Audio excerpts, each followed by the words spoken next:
महाराष्ट्राचा आवाज आपल्या हक्काचा। अंबरनाथच्या तब्बल 965 वर्ष प्राचीन शिवमंदिरात महाशिवरात्री निमित्त भाविकांनी मध्यरात्रीपासून दर्शनासाठी मोठी गर्दी केली आहे। रात्री 12 वाजता मंदिराचे परंपरागत पुजारी असलेल्या अंबरनाथ गावातील पाटील परिवारानं भगवान भोलेनाथाची विधिवत पूजा केल्यानंतर मंदिर भाविकांना दर्शनासाठी खुलं करण्यात आले।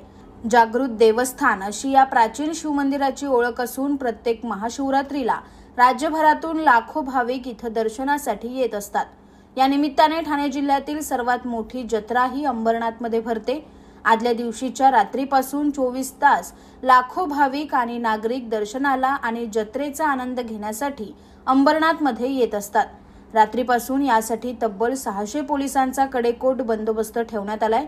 मंदिरात भाविकांनी दर्शनासाठी यावं, पण धक्काबुक्की करू नये, अनुचित प्रकार टाळावेत असं आवाहन मंदिराचे परंपरागत पुजारी रवी पाटील यांनी केलंय।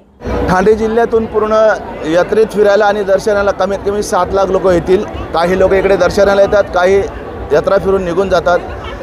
आमच्या पुजाऱ्यांतर्फे इकडे त्यांना प्रसादाची व्यवस्था केलेली आहे, चहा पाण्याची व्यवस्था, पाण्याची व्यवस्था केलेली आहे आणि इकडे भंडाराही चालू आहे लोकांसाठी।